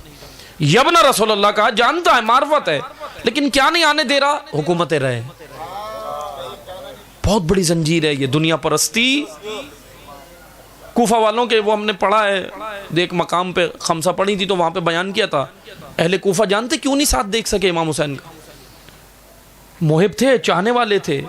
جب بی بی آئی ہیں کوفہ کے بازار میں تو رو رہے تھے، چاہنے والے تھے، ساتھ کیوں نہیں دیا؟ 2 زنجیریں پاؤں میں پڑ گئیں، اور اگر یہ 2 زنجیریں آج بھی پڑ جائیں ہم امامت کا ساتھ نہیں دے سکیں گے. اور ایک زنجیر ہے لالچ، ایک ہے خوف. عبید اللہ ابن زیاد نے کیا کہا؟ جو مسلم کا ساتھ دے گا اس کی حکومت کی طرف سے نان نطفہ بند، تمام مراعات بند. پھر دوسرا اعلان یہ کیا کہ کل شام سے لشکر آئے گا جو تمہاری عورتوں کو اسیر کرے گا، اپنی عورتوں اپنے لشکر میں بانٹوں گا، مردوں کو قتل کریں گے اور بچوں کو دارالامارہ پہ لٹکائیں گے. اس خوف سے یہ لشکر جاتا رہا. یہ لشکر پیچھے ہوتا رہا، مسلم کے جو بیعت کی تھی وہ پیچھے ہوتے رہے. خوف اور لالچ تو خطرناک بیڑیاں، یہ اگر پاؤں میں پڑ جائیں تو پھر علی کا بیٹا تنہا ہو جاتا ہے، اور ہو گئے امام تنہا. آپ دیکھیں یہاں پر عمر سعد سے امام نے ملاقاتیں کی اور کہا اس کو کہ ادھر آؤ. عمر سعد سے جب ملاقات ہوئی نا، آخری ملاقات غالباً تاریخ میں ملتا ہے 8 محرم کو، 7 یا 8 محرم کو آخری ملاقات ہوئی امام کی. امام نے اس کو دعوت دی. امام کہنے لگے کہ آپ ادھر آ جاؤ. یہ جانتے ہیں کیا کہتا ہے؟ امام نے کہا کہ اس نے کہا کہ فرزند رسول، کوفہ کے اندر میرے باغات ہیں، نخلستان ہیں، ان کا کیا ہوگا؟ امام حسین نے بولا میری جانب آ جا، حجاز میں اس سے بہتر دوں گا، اسے بہتر دوں گا. یہ ڈائیلاگ ہیں تاریخ میں امام حسین اور اس کے مقاتل میں. پھر اس کے بعد یہ کہنے لگا امام حسین کو کہنے لگا کہ کوفہ کے اندر میرے بیوی بچے بھی ہیں جو عبید اللہ کے شکنجے میں ہیں. امام نے کہا کہ یہاں دیکھ علی کی بیٹیاں ہیں، یہاں بھی تو دیکھ کس کی اولاد ہے. لیکن یہ بہانے کرتا رہا عمر سعد. آخر میں امام حسین نے جب دیکھا نا یہ نہیں آتا تو امام حسین نے بولا واللہ اللہ کا ارادہ ہے تو اپنے بستر میں قتل ہو جائے گا، تو اپنے بستر میں قتل ہوگا، اور تو زیادہ عرصے عراق کی گندم نہیں کھا سکے گا. اس نے امام کو جواب دیا میں جو کھا لوں گا، میں جو پہ گزارا کر لوں گا، لیکن جو بھی نصیب نہیں ہوئی. یاد رکھیں ایسا ہی ہے، ان کا جب دامن چھوڑو گے جن کو اللہ نے مقرر کیا تو کبھی بھی عزت کی زندگی بسر انسان نہیں کر سکتا. عزیزان محترم، امیر المومنین کے معاشرے کی یہ حالت ہے. کربلا ہو گئی، یہاں رسول اللہ کے بعد کربلا کی نوبت آ گئی. یہاں آل رسول کے ساتھ یہ ہو رہا ہے. اب آئیں 11ویں کے دور میں. 11ویں کا دور آ گیا نا. 11ویں امام کا کیا ہوتا ہے؟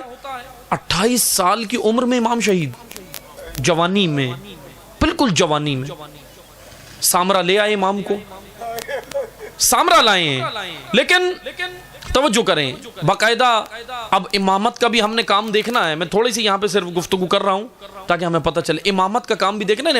امام نے کیا کیا؟ سامرا لے آئے. سامرا میں لانے کے بعد انہوں نے، بہرحال حکومتی پالیسی تھی یہ، کیونکہ بنو عباس اس طرح جس طرح برسر اقتدار آئے، بنو عباس کا برسر اقتدار آنا دراصل ایک چال تھا.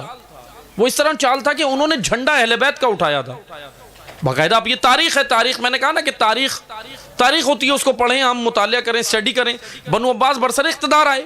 چھٹے امام کے دور میں یہ جو چل رہا تھا کہ بنو امیہ کا اقتدار جا رہا تھا، بنو عباس آ رہے تھے، یہ آئے. بہرحال اب امام ائمہ کے دور میں اب جو شروع ہوتے ہیں محاذ بہت خطرناک ہیں کہ ایک مقام پر تو خود امام رضا علیہ السلام فرماتے ہیں کہ جتنا ظلم ہم پر بنو عباس نے کیا اتنا بنو امیہ نے بھی نہیں کیا. لیکن سوال یہ بنتا ہے کون سا ظلم؟ بنو امیہ کے حصے میں تو کربلا کا ظلم ہے، لیکن امام رضا کیا کہہ رہے ہیں یہاں پر؟ کیونکہ امام بتا رہے ہیں کہ سنو، بدن کو نقصان پہنچا اتنا نہیں پہنچتا، کیونکہ شہادت تو ہماری میراث ہے، ہم تو شہید ہو جائیں ہمارے لیے قابل فخر ہے. لیکن توجہ کریں، بنو امیہ نے اہل بیت کے اگرچہ صرف بدن کو نقصان پہنچایا، بہرحال ان کے بھی جرائم ہیں، لیکن بنو عباس نے اہل بیت کے نظریے کو پہنچایا ہے زیادہ. باقاعدہ ایسی کتب لکھی گئیں، عقیدت کے نام پر ڈالی گئیں. اب یہیں تو شعور چاہیے، یہیں شعور چاہیے. امام یازدہم کا دور آتا ہے، 11ویں کا دور آتا ہے. 10ویں کے دور میں یہ حالت ہو گئی کہ تشیع کے اندر فرقوں کی موجودگی ہے کافی، یعنی تشیع بڑھ گیا، کافی حصوں میں بٹے ہوئے. اب 11ویں امام کے دور میں خود 11ویں امام کا سگا بھائی ہے جعفر بن علی، دعویٰ امامت کرتا ہے، فرقہ بنا لیتے ہیں. اور ایک اور ان کے بڑے بھائی ہیں محمد بن علی. بہرحال انہوں نے دعویٰ امامت نہیں کیا محمد بن علی نے، ان کا انتقال امام کی زندگی میں، 10ویں امام کی زندگی میں ہی ان کا انتقال ہو گیا تھا۔ یہ امام علی نقی کے بڑے بیٹے ہیں محمد بن علی، پھر امام حسن عسکری ہیں، پھر جعفر ہیں، جعفر بن علی۔ تو یہاں پہ توجہ کریں، محمد بن علی کے نام سے بھی ایک فرقہ بن گیا امام عسکری کی شہادت کے بعد۔ جب دور غیبت صغرا کا آغاز ہوا تو اس میں ایک فرقہ یہاں پر موجود تھا، یہ فرقہ کہلایا فرقہ محمدیہ۔ بہرحال ابھی موجود نہیں ہے لیکن اس وقت تاریخ میں بنا، فرقہ محمدیہ کہلایا۔ ایک فرقہ کہلایا فرقہ جعفریہ۔ اب یہ جعفری نہیں جو فرقہ جعفری ہے وہ نہیں، جعفریہ وہ جعفر بن علی کے پیروکار کہلاتے تھے۔ ان کا نظریہ یہ تھا کہ جعفر بن علی امام ہے، امام عسکری امام نہیں ہے، اور ادھر ان کے فالوور بن گئے وہ۔ اور ایک اور فرقہ وجود میں جو آ چکا تھا، یعنی یہ کہہ لیں کہ 7ویں امام کے دور میں، وہ تھا فرقہ واقفیہ، جنہوں نے اسماعیل کے پیروکار بنے، وہ آج وہ اسماعیلیہ کے نام سے بھی ہیں دیگر، لیکن بہرحال وہ اب ان میں بھی بڑی شاخیں ہیں، میں ابھی زیادہ وہ ان کی وضاحت نہیں کرتا۔ لیکن فرقہ واقفیہ اس نے نقصان کافی پہنچایا، کیونکہ جتنے بھی اہل بیت کے خلاف یا اہل بیت کے عقائد کے اندر تحریفات ہوتی تھیں، مثلا میں آپ کو مثال دیتا ہوں، خود 10ویں امام کی نشستوں میں ایک شخص آ کر بیٹھتا تھا جو مجلس سنتا تھا، درس و دروس سنتا تھا، اس کا نام ہے فارس بن حاتم قزوینی۔ فارس بن حاتم قزوینی یہ کرتا کیا تھا؟ یہ امام کی نشستوں میں آ کے بیٹھتا تھا، مجلس سنتا تھا، دروس سنتا تھا، لیکچر سنتا تھا سارے، مثلا پھر یہ رہنے والا تھا بغداد کا، یہاں امام کی نشستوں میں آتا تھا 10ویں امام کی، امام ہادی علیہ السلام کی، پھر جاتا تھا اپنی زمین پر اور پھر وہاں جا کے کہتا تھا کہ سنو، یہ پھر لوگوں کو اپنی جانب کرتا تھا، پہلے مائل کیا، آہستہ آہستہ اس نے گراؤنڈ بنایا، اور پھر معاذ اللہ الیعوذ باللہ اس نے حدیثوں میں تحریف کی، اور اس طرح کی یہ کہنے لگا کہ امام نقی علیہ السلام معاذ اللہ الیعوذ باللہ وہ رب ہیں اور میں ان کی طرف سے بھیجا گیا نبی ہوں۔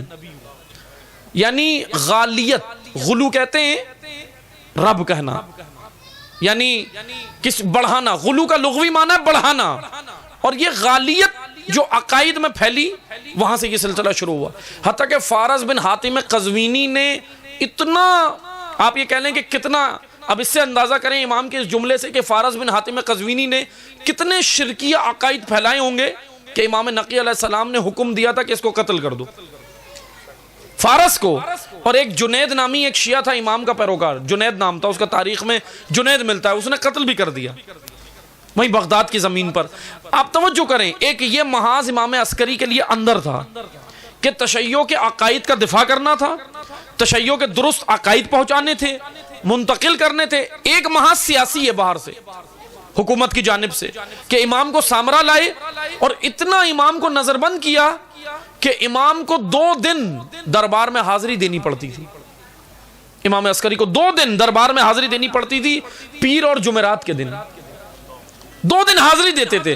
لیکن ظاہراً یہ ایسے کرتے تھے کہ ظاہراً انہوں نے لباس، کیونکہ بنو عباس نے عقیدت کا لباس زیادہ اڑا ہوا تھا، جیسے آپ دیکھتے ہیں نا مامون رشید اور ہارون رشید جو گزرے ہیں، یہ مناظرے زیادہ کراتے تھے، کبھی امام رضا کے کرا رہے ہیں، کبھی امام موسی کاظم کے کرا رہے ہیں، کبھی کسی امام کے، تو وہ مناظرے اس لیے نہیں ہوتے تھے کہ علم کے یہ فریفتہ تھے کہ چاہتے تھے کہ علم پھیلے، بلکہ اس لیے کہ تاکہ امام کسی طرح نیچے ہو جائیں، امام رضا اور امام کاظم کی شخصیت ذرا نیچے آ جائے، بہرحال یہ کراتے تھے۔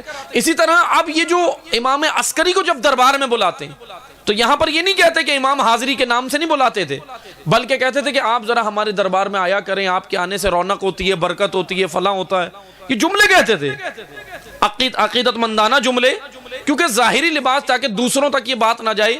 اور پھر ایک اور چیز اس لیے بھی بلاتے تھے کہ امام کے تشیع جو شیعہ تھے، جو محب تھے، وہ بھی چیک ہو جاتے تھے کہ کون ان کی محبت میں ملنے آتا ہے، کون سفر میں ملتا ہے، کون آ کر دربار میں ملتا ہے۔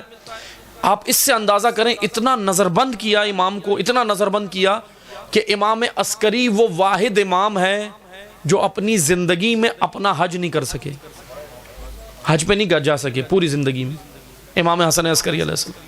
آپ اندازہ کریں، اس لیے ہمیں حکم بھی ہے روایات میں کہ جب آپ حج پر جاتے ہیں نا تو پہلا حج تو ہمارا اپنا جو ہے زندگی کا، ٹھیک ہے، وہ واجب حج ہے، لیکن روایات میں ہے کہ جب آپ کو اگر دوبارہ توفیق ملے حج کرنے کی، اللہ کی جانب سے اگر دوبارہ توفیق ملے تو وہ جب حج کرنے جاتے ہو تو اس حج کو امام عسکری کے نام سے منسوب کرو، یہ ہمیں حکم ہے روایات میں کہ امام عسکری کے نام سے وہ حج منسوب کریں. کیوں؟ کیونکہ امام عسکری اپنا حج بھی زندگی میں نہیں کر سکے. عزیزان محترم، میں آپ کو بس ایک نقطہ عرض کر کے ذکر مصائب کی جانب آتا ہوں. کیوں ہوا ایسا؟ کوئی پل دجلہ کے اوپر نظر آتا ہے،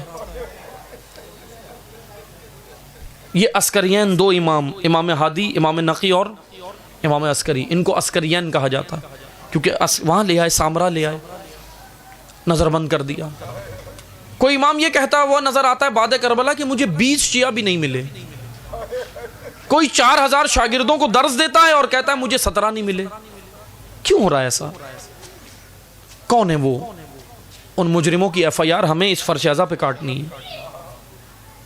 ایف آئی آر بنواتے ہیں نا ہم، جاتے ہیں نا، کہاں جاتے ہیں ہم؟ مقتول کے ورثہ کہاں جاتے ہیں؟ تھانے جاتے ہیں، کہتے ہیں جی یہ ایف آئی آر کاٹنی ہے. کس کی؟ فلاں قاتل تھا. لیکن یاد رکھو بنو عباس نے ایک اور ہمارا رخ گھما دیا، اور بنو عباس کے بعد جتنے ادوار آئے، ابھی پوری ایک داستان ہے، میں نے صرف یہ مختصر سا، بالکل مختصر بھی نہیں کہیں، اس سے بھی مختصر بیان کیا ہے. پوری ایک داستان ہے کہ کس طرح تشیع کی تعلیمات کو ضائع کیا گیا ہے، کس طرح تشیع کی تعلیمات پر حملے ہوئے، ائمہ اطہار کی تعلیمات پر. لیکن آپ توجہ کریں، بنو عباس کے بعد پھر جو حکمران آئے، انہوں نے، جانتے ہیں، جو مخالف اہل بیت تھے، دشمنان تشیع تھے، انہوں نے کیا کیا؟ انہوں نے ایک سازش یہ کی کہ سارے تشیع کا رخ ہم ایف آئی آر کس کی کٹواتے ہیں؟ کرائے کے قاتلوں کی، کہ فلاں آیا گولی چلانے والے کی. یہی ہم غلطی کرتے ہیں. ائمہ نے گولی چلانے والے یا تلوار چلانے والے کی ایف آئی آر کسی امام نے نہیں کاٹی. حالانکہ میں یہ نہیں کہہ رہا ہوں وہ مجرم نہیں ہے، مجرم ہے، لعنت اللہ ہے وہ. مثلا میں آپ کو مثال دیتا ہوں، کوفہ کے بازار میں علی کی بیٹی آ کے کھڑی ہوتی ہیں. آپ توجہ کریں، توجہ سے سنیں، یہ ہم نے صرف مصائب میں سنے نا. آپ کو میں بی بی کے خطبے کے 2 جملے سنا کے آپ کی زحمت تمام. آئیں بازار میں کھڑی ہیں، بازار میں آ کر خطبہ دیتی ہیں، یا اہل الصنف، یا اہل الشنف، یا اہل الصدر، یا اہل الکذب. یہ بی بی کے جملے ہیں. اور کہا کہ تم اب روتے ہو میرے بھائی کو، کس پر رونے آئے ہو؟ حسین پر. بی بی کہتی ہیں اس وقت کہاں تھے جب حسین نے بلایا؟ کوفہ والے کھڑے تھے، ثانیہ زہرا نے ان کے آنسو قبول نہیں کیے. کیوں؟ کیونکہ بی بی یہ چاہتی ہیں کہ ذمہ دار انسان بنو، اپنی ذمہ داریوں کو ادا کرو، ایسا پیروکار بنو امام کا. انتظار نہ کرو کہ امام قتل ہو جائے تو بعد میں آؤں، امام سے پہلے اپنا سینہ پیش کرو. شیعہ اسی کو کہتے ہیں، پیروکار اسی کو کہتے ہیں. بی بی نے یہاں پر کیا کہا؟ کوفہ والوں کو بہت طویل خطبہ ہے، میں نے یہ وضاحت کی ہے، نیٹ پر موجود ہے مجالس، اس خطبے کی طالب علمانہ تشریح کی ہے، 3 مجالس اس پہ پڑھی ہیں کہ بی بی نے کس طرح کس ماحول میں کہا. بی بی نے ایف آئی آر کاٹی ہے. دراصل ثانیہ زہرا کی یہ ایف آئی آر ہے مجرموں کی. لیکن آپ دیکھیں پورے خطبے میں بازار کوفہ میں دیا، دربار میں دیا، عبید اللہ ابن زیاد کے دربار میں گئیں کوفہ میں، وہاں دیا خطبہ، شام کے بازار میں دیا، شام کے دربار میں دیا. سارے خطبے اٹھا کر پڑھیں. ان خطبوں میں بی بی نے نہ عمر سعد کا نام لیا، نہ شمر کا نام لیا، نہ خولی کا نام لیا، نہ حرملہ کا نام لیا. کیوں؟ بی بی ہمیں کچھ بتا رہی ہیں، توجہ سے سنیں. بڑا خوبصورت جناب ثانیہ زہرا نے قدم اٹھایا ہے. یہ اس تاریخی اس قدم کو سمجھیں. بی بی نے کسی کرائے کے قاتل کا نام نہیں لیا. یہ سب کرائے کے تھے، یہ سب کرائے کے تھے. کوئی حکومت رائے کی لالچ میں آیا تھا، کوئی کسی اور زمین کی لالچ میں آیا تھا، کوئی عورتوں کی لالچ میں آیا تھا کہ تیرا نکاح اس سے کرانا ہے، اس لشکر میں جا حسین کو قتل کر. عجیب عجیب لالچوں میں آئے تھے. کہ یہ بھی ایک دلچسپ موضوع ہے کہ کون کون سی لالچیں دی گئی تھی قتل امام کے لیے. یہ تاریخ میں بیان ہونے چاہیے. عزیزان محترم، میں کئی جگہ میں نے بیان کیا ہے، میں طالب علم کی حیثیت سے آپ سے بھی عرض کر رہا ہوں، اہل منبر سے تقاضا کیا کریں کہ ہمیں یہ تاریخ بھی بتاؤ، کیا ہوا ہے کربلا میں. امام 28 کو مدینہ سے نکلے، 2 محرم کو کربلا پہنچے، 10 کو شہید ہو گئے، ختم. کیا کیا ہے امام نے؟ کیا ہے؟ 3 مہینے مکہ میں بیٹھے، کیا ہمیں پتا ہو. یہاں سے کیوں نہیں بیان ہوتا؟ کربلا کے عنوان سے مجلس ہے اور کربلا ہی منبر پر نہیں. کربلا میں پتہ چلے امام کا ایک ایک قدم آگاہانہ اور ہدایت سے پر ہے، ہمیں پتہ چلے نا. آپ تقاضا کیا کریں. آپ سب الحمدللہ بانیان مجلس ہیں، مجلسیں کراتے ہیں. میں ایک طالب علم کی حیثیت سے کہتا ہوں، تقاضا کرتا ہوں، آپ سے اپیل کرتا ہوں، آپ تقاضا کریں. یہاں پہ ممبر پر آنے والے سے کہیں بھائی جس امام کی شہادت ہے اس کا زندگی ہمیں سناؤ. کیا کیا امام رضا نے، کیا کیا سید سجاد نے بعد کربلا، ان کی زندگی بھی تو بتائیں نا، کس طرح معاشرے کو اٹھایا. کیا کیا امام باقر نے، کیا کیا امام موسیٰ کاظم نے. جس امام کی شہادت ہے اس کا پڑھا جائے. اور یہ بتاؤ ہمیں کہ کربلا میں کیا ہوا، کیوں نکلے. جو آئے کربلا وہ کیوں آئے، جو نہیں آئے وہ کیوں نہیں آئے. کیا وجوہات ہیں، کیا اسباب ہیں. یہ کیوں ہمارے ذہن میں اٹھنا چاہیے. یہ کیوں بنو امیہ نے مار دیا امت کے درمیان سے، یہ کیوں نکال دیا. نماز کیوں ہے، روزہ کیوں ہے، عزا کیوں ہے، یہ کربلا کیوں بپا ہو گئی. بنو امیہ نے اپنا اقتدار بچانے کے لیے امت کے ذہن سے کیوں نکال دیا، کیوں نکال دیا. آج بھی ہمارے ذہن میں نہیں اٹھتا، آج بھی نہیں اٹھتا. جو حسین کا ساتھ دینے آئے ہم کہتے ہیں وہ بھی صحیح ہے، جو گھر میں بیٹھا رہا ہم کہتے ہیں وہ بھی صحیح ہے. یہ کس نے دین پڑھایا ہے. تشیع میں کہاں سے آ گئی یہ تعلیمات، یہ نظریہ تشیع میں کہاں سے آیا. یاد رکھو امام حسین نے کہا تھا جو میرا ساتھ دے گا، میرے نانا نے فرمایا تھا وہ کامیاب ہوگا، اور جس نے حسین کا ساتھ چھوڑا ساری زندگی ذلیل و رسوا ہوگا، اور روز محشر جہنم میں اوندھے منہ ڈالا جائے گا. امام حسین کے خطبے کے جملات ہیں، یہ میرے نہیں ہیں، امام کے جملات ہیں. آپ توجہ کریں. بی بی آ کر کھڑی ہوئی بازار میں، نہیں کہا بی بی نے کہ عمر سعد نے یہ کیا ہمارے ساتھ، شمر نے یہ کیا، خولی نے یہ کیا. یہ سب کرائے کے قاتل تھے. البتہ یہ مجرم ہے. میرا مقصد یہ ہرگز نہیں ہے کہ میں خدا نخواستہ ان کو بچا رہا ہوں، نا، یہ مجرم ہے، لعنت اللہ ہیں. تمام قاتلان حسین لعنت اللہ ہیں، تمام قاتل، تمام قاتلان ائمہ لعنت اللہ ہیں. یاد رکھیں. لیکن پھر بھی ثانیہ زہرا نے ان کرائے کے قاتلوں کا نام نہیں لیا. بی بی نے جانتی تھی، بی بی علی کی بیٹی ہے. بہت ہی مدبرانہ خطبہ ہے، بہت ہی تدبیر کے ساتھ دیا. اب میں ایک جملے میں عرض کروں، بی بی نے ایف آئی آر کرائے کے قاتلوں کی نہیں، نظریے کی کاٹی ہے. اور وہ نظریہ تھا خاموش تماشائی، سائلنٹ میجورٹی، خاموش اکثریت. اور بی بی نے وہ خطبہ دے کے بتا دیا، کھڑے ہو کے بازار میں دیا، قیامت تک آنے والے ظلم پہ خاموش رہنے والا سیدہ کے اس خطبے کے اندر مجرم قرار پائے گا، قیامت تک جو آئے گا. اور اگر اپنی ذمہ داریوں کو ادا نہیں کرتا. معاشرے میں فحاشی پھیل رہی ہے کہ ہم کہتے ہیں جی ہمیں کیا، ہمیں تو اپنا گھر دیکھنا ہے، ہمیں تو اپنے آپ کو دیکھنا. امام حسین کے پاس یہ اچھا راستہ نہیں تھا. لوگوں نے آ کے تو مشورہ دیا تھا، مکہ میں آ کے کہا تھا امام حسین کو کہ آپ چھوڑیں، آپ کو کیا پڑی ہے، آپ نہ یزید کو چھیڑیں نہ یزید آپ کو چھیڑے. یہ ثالثی والے آج ہمارے درمیان بھی آتے ہیں. جب کوئی حق کے لیے اٹھے آتے ہیں ثالثی والے، کیوں کر رہے ہو، نہیں لو، اس سے ٹکر نہیں لو، اس ظالم سے نہیں لو. یہ حسینی ہے. مجلس سن کر ہماری خدا نخواستہ یہ حالت نہیں ہونی چاہیے. مجلس تیار کرتی ہیں. علی کی بیٹی نے بہت خوبصورت خطبہ دیا ہے، اور ہر مجرم آج اس خطبے کی نگاہ میں سب مجرم ہیں جو ظلم پر خاموش ہے، جو اپنی ذمہ داریوں کو ادا کرنے میدان میں نہ آئے. کیونکہ یاد رکھیں عزاداروں، خاموش اکثریت اگر اپنا کردار ادا کرتی تو زہرا کی پسلیاں نہ ٹوٹتی. نکلی تھی نا مدینہ میں رسول کی بیٹی، نکلی تھی نا مدینہ میں، کیا کہا تھا، غدیر کی گواہی دے دو آ کر. تمہیں غدیر یاد نہیں ہے، ولی کو بھول گئے. تاریخ میں جملے کہتے ہیں بنت علی، معذرت ہماری یادداشت کمزور ہے، جملے کہے رسول کی بیٹی کو. اگر خاموش اکثریت اپنا کردار ادا کرتی، خاموش اکثریت، یہ سب سے بڑی مجرم ہے. ظالم طاقتور ہوا خاموش اکثریت کی وجہ سے. عمر سعد بنا خاموش اکثریت کی وجہ سے. یہ کرائے کے قاتل کیسے اتنے جرات مند ہو گئے؟ خاموش اکثریت کی وجہ سے. اگر خاموش اکثریت اپنا کردار ادا کرتی تو علی کا سر زخمی نہ ہوتا مسجد کوفہ میں. اگر خاموش اکثریت اپنا کردار ادا کرتی حسن مجتبی کی ران مبارک سولبی کے مقام پر زخمی نہ ہوتی. زہر بلی تلوار سبت اکبر کی ران پر ماری ہے. خود امام کے نیچے سے مسند کھینچ لی اپنے لشکر نے. یہ حملہ کیا ہے اندر امیر شام کے کارندوں نے.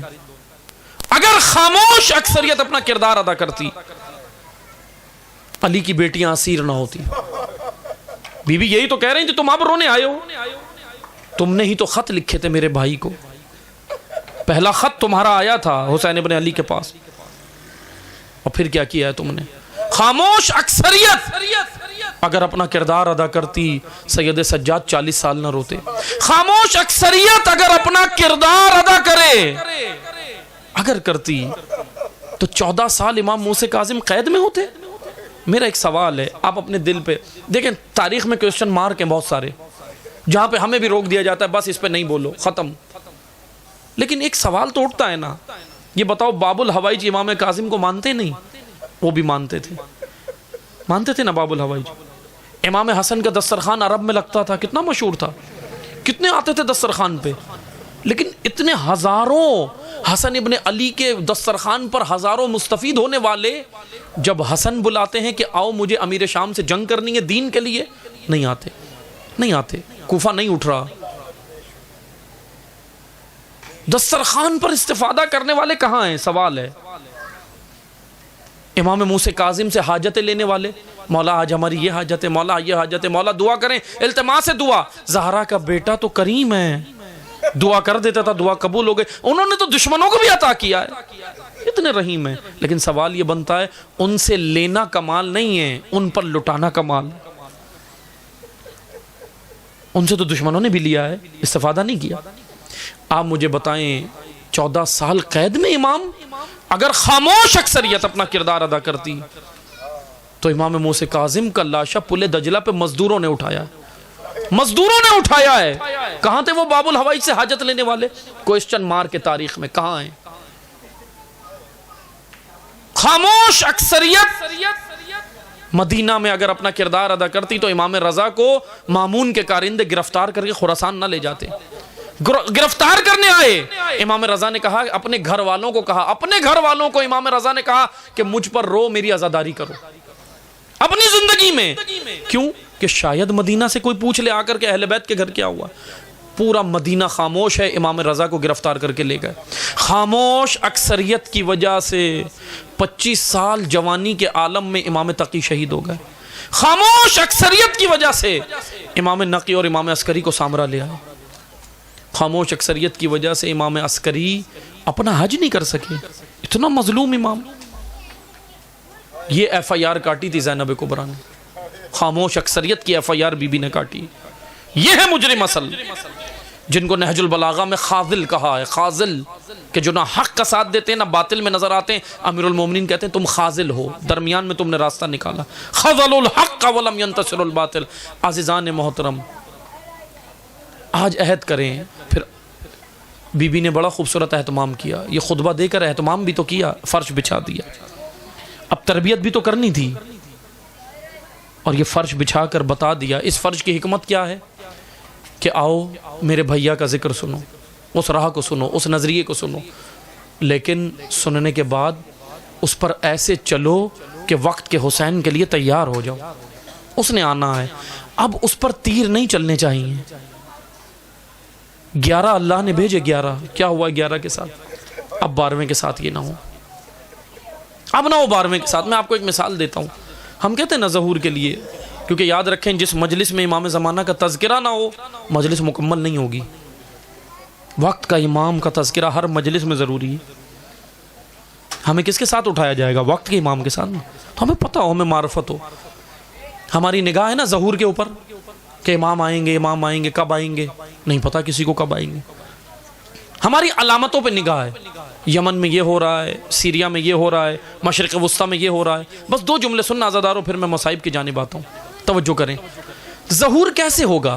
میں ایک چھوٹا سا آپ کو فارمولا دیتا ہوں، طالب علمانہ، ایک چھوٹا سا. ظہور کیسے ہو؟ ظہور علامتوں سے نہیں ہوتا، ظہور تقاضے پورے کرنے سے ہوگا. آپ مجلس میں آئیں نا، مجلس میں مثلا آپ کو کہہ دیا جاتا ہے کہ جی مجلس کی علامتیں آپ کو بتا دی جاتی ہیں، مجلس کی علامتیں کہ یہ مجلس میں ہوتا ہے. مجلس ہو جائے گی؟ نہیں ہوگی. مجلس کے تقاضے ہیں، سوز خان بھی آئے، مرثیہ پڑھنے والا بھی آئے، حدیث پڑھنے والا خطیب بھی آئے، نوحے کے لیے نوحہ خان بھی آئے، انجمن بھی آئے، یہ سارے تقاضے ہیں نا. پھر اہتمام ہو, یہ فرش ازا بچھے, یہ تقاضے ہیں. تقاضے پورے کرنے سے پھر مجلس منعقد ہوتی ہے. ظہور بغیر تقاضے کے کیسے ہوگا؟ ظہور کا تقاضا ہے, اس تقاضے کو شرط ظہور کہتے ہیں, شرائط ظہور کی. میں آپ کو ایک سادہ سی مثال دیتا ہوں, بس سادہ سی مثال, یہ میں نے دی ہے پہلے کئی جگہ, آپ کی خدمت میں بھی دیتا ہوں. ظہور کیسے ہوگا میں آپ کو مثال دیتا ہوں. فرض کریں میں نے آپ کے علاقے میں یہاں ادھر عباس ٹاؤن اقرا سٹی یہاں آنا تھا, مجھے مثال ہے کہ مجھے یہاں آنا تھا آپ کے علاقے میں مجلس پڑھنے, ٹھیک ہے. میں اپنے گھر سے نکلا گاڑی میں, سادہ سی مثال ہے تاکہ بچوں کے بھی سمجھ آئے. ہم نکلے گاڑی میں, آنے لگے. اب فرض کریں ہم یہاں سے آ رہے ہیں الآصف سے, مثال کے طور پہ. اب الآصف پر رکاوٹیں تھیں. دشمنان مجلس اور دشمنان عزا نے یہ چاہا کہ میں وہاں نہ پہنچوں. انہوں نے رکاوٹیں لگا دیں, بیچ میں رکاوٹیں لگا دیں, ٹھیک ہے. انہوں نے چاہا کہ یہ مجلس پڑھنے خطیب نہ پہنچے, رکاوٹیں لگا دیں. آپ کا کیا فریضہ ہے؟ آپ کا علاقہ ہے, آپ کا کیا فریضہ ہے؟ آپ نے, لیکن آپ اپنے فریضے پہ توجہ نہیں دیں. آپ بیٹھ جائیں, مجلس کا فرش بچھا کے بیٹھ جائیں اور فون پر مجھے کہیں الاجل مولانا, جلدی کریں مولانا صاحب, جلدی کریں جلدی کریں. لیکن آپ توجہ نہیں کر رہے کہ باہر رکاوٹیں ہیں. کیا میں آ جاؤں گا مجلس پڑھنے؟ ہرگز نہیں آ سکتا. عقل کیا کہتی ہے کہ بھائی اٹھو, اٹھ کر وہ رکاوٹیں ہٹاؤ. دشمنان عزا نے, دشمنان مجلس نے جو رکاوٹ کھڑی کی ہے خطیب کے نہ آنے کی, وہ رکاوٹ آپ ہٹائیں گے, راہ آپ ہموار کریں گے, پڑھنے میں آؤں گا, میں آؤں گا. عزیزان محترم, یہ مثال تھی. ظہور کی رکاوٹیں معاشرے کے اندر فساد, معاشرے کے اندر اتنے بڑے بڑے. آج آپ دیکھیں ہمارے, اب ہم یہ باتیں کرتے ہیں تو بعض کہتے ہیں جی سیاسی بات ہے. سیاسی نہیں ہے, ہم ہر چیز کو سیاست کا رنگ دے کر بات ختم کر دیتے. توجہ کریں, زیونزم کا نظام اسرائیل نے بنایا ہے کس کے خلاف؟ مہدویت کے خلاف. مہدویت ایک عالمی نظام ہے یا نہیں ہے؟ سب کا ایمان ہے کہ امام آئیں گے پوری دنیا پر پرچم توحید لہرائیں گے. عالمی حکومت ہے نا. عالمی حکومت کسے کہتے ہیں؟ حکومت سیاست ہوتی ہے نا. ایک طرف کہتے ہیں نہیں جی سیاست کو الگ کرو, ایک طرف کہتے ہیں امام آ کے حکومت کریں گے. جب حکومت کریں گے تو سیاسی بات ہو گئی نا. امام نے آ کے حکومت کرنی ہے, ٹھیک ہے, آ کر پرچم توحید لہرانا ہے. یہ بات دشمن سمجھ گیا, شاید ابھی ہمارے سمجھ نہیں آئی. دشمن سمجھ گیا. امپیرلزم کا نظام بنایا. ان کے بانیوں کے نظریات پڑھیں جنہوں نے یہ نظام بنائے. امپیرلزم کا نظام بنایا مہدویت کے خلاف. امپیرلزم ایک رکاوٹ ظہور میں. سیونزم کا نظام بنایا مہدویت کے خلاف. ڈکٹیٹرشپ کا نظام بنایا مہدویت کے خلاف. باقاعدہ ریسرچ ہوتی ہے یونیورسٹیز میں, مانچسٹر میں, ہارورڈ میں, باقاعدہ وہ ریسرچ کے ان کے اپنے ادارے ہیں. وہاں عام آدمی کو جانے کی اجازت بھی نہیں ہے, لیکن ریسرچ ہے, باقاعدہ ریسرچ کی ہے مہدویت پر کہ مہدویت ایک گلوبلائزیشن ہے, ایک عالمی نظام ہے. آپ توجہ کریں, یہ سارے نظام آج جو دنیا میں نظر آتے ہیں نا آپ کو, یہ شیطانوں کے بنائے ہوئے نظام ہیں. یہ سب رکاوٹ ہے مہدویت میں. لیکن اگر میں بیٹھ کر الاجل کہتا رہوں اور ان نظاموں پہ توجہ نہ دوں کہ کس کے مقابل بنے, تو امام نہیں آئیں گے. بلکہ شرط کیا ہے, تقاضا کیا ہے کہ اے تشیع, اے پیروکار امام, تو نے صرف الاجل نہیں کہنا, الاجل کے ساتھ اپنے آپ کو بنانا بھی ہے, اپنی تربیت بھی کرنی ہے, اور معاشرے میں امامت اور ولایت کی تبلیغ کرنی ہے, ابلاغ کرنا ہے. ان کو ولایت بتانی ہے, ولایت کا نظام, امامت کا نظام, اس کا احیاء و پرچار کرنا ہے. جب ہم اپنا فریضہ اپنی اپنی زمینوں پہ ادا کریں گے, وہ رکاوٹیں ہٹیں گی اور امام آ جائیں گے. امام کے لیے ہم یہ دیکھیں کہ ہم کر کیا رہے ہیں, اپنی بھی تربیت اور معاشرے کی بھی. دو ذمہ داریاں ہیں, خالی ایک نہیں ہے. میں یہ کہوں کہ جی میں تو بہت متقی بن گیا, تہجد بھی نہیں چھوڑتا, اب میرا کیا فریضہ ہے؟ نا, امام حسین نے بتا دیا کہ دو ذمہ داریاں ہیں. امام حسین خود تو ماشاءاللہ متقیوں کے امام ہیں, ان کو جنت جانے میں کوئی مسئلہ تھا نہیں تھا, جنت کے سردار ہیں. لیکن کیوں نکلے ہیں؟ فریضہ بتانے نکلے ہیں. فریضہ کہ امر بالمعروف کے لیے جا رہا ہوں اور نہی عن المنکر کے لیے. بس عزاداروں, امر بالمعروف و نہی عن المنکر, یہی وہ پرچم ہے. یہ اگر ہم معاشرے میں لہرانا شروع کر دیں, امام کا ظہور نزدیک ہو. امام جب آئیں گے, تقاضا امام کے ظہور کا تقاضا, تمام تشیع, تمام پیروان امامت مل کر امر بالمعروف و نہی عن المنکر کا پرچار کریں. وہ مقصد حسین جس کے لیے حسین نے گردن کٹوا دی، اس مقصد کا احیاء ہے، اس مقصد کا احیاء ہے۔ اور اس مقصد کو سنبھالا علی کی بیٹی نے، لیکن فوت نہیں ہونے دیا۔ اگر زینب نہ ہوتی، کربلا نہ ہوتی، اس مقصد کو سنبھالا بی بی نے، اور کہا، وعدہ کر لیا تھا، بھیا کے لاشے پہ وعدہ کیا تھا، اے فاطمہ کے بیٹے گھبرانا نہیں، تیری بہن زندہ ہے، تیری بہن زندہ ہے۔ اور عزادارو دیکھیں کیا کیا سنبھالا بی بی نے، اجرکم اللہ، بس 2 جملے سنیں، کیا کیا سنبھالا۔ اپنے آپ کو بھی دلاسے دیے، سنبھالا۔ اتنی خستہ ہو گئی تھی کہ بازار میں داخل ہونے سے پہلے ایک جگہ بی بی خستہ ہو کر بیٹھ گئیں۔ سید سجاد نے کہا، پھوپھی اماں ہمیں یہاں بٹھایا گیا ہے، جانتے ہیں کیوں؟ کہا بیٹا آپ بتائیے کیوں بٹھایا گیا؟ کہا اس لیے نہیں بٹھایا گیا کہ ہمیں آرام کی غرض سے نہیں بٹھایا گیا، بلکہ بازار سجایا جا رہا ہے۔ اللہ اکبر۔ غیور علی کی غیور بیٹی کہ جس نے سب سنبھالا۔ آپ دیکھیں سید سجاد کی معاون بن گئی، مددگار، اور ایک ذمہ داری جو حسین دے کر گئے تھے، دین بھی سنبھالا، اور ایک اور ذمہ داری حسین دے کر گئے تھے، وہ تھی 4 سالہ معصومہ،